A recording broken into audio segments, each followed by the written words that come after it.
দেখতে পাচ্ছেন সবাইরা ইন্ডিয়াতে পেশাব করতেছে। আলতা দিঘির পার।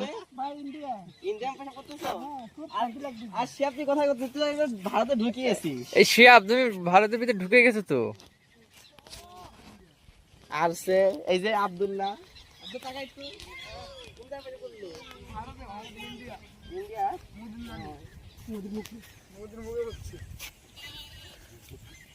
নওগাঁ আলতা দিঘির পার ইন্ডিয়ার বর্ডারে এরা পেশাব করে দিল। শান্তি গাইস, তোমার পেশাব করে কি অনুভূতি? শান্তি সেই শান্তি। ইন্ডিয়ার মধ্যে মজা এই যুগে ভয় পায়।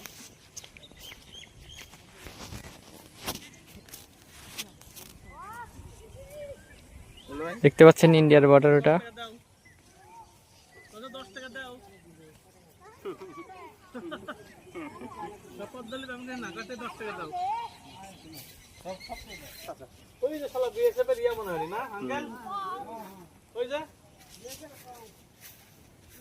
নওগাঁ।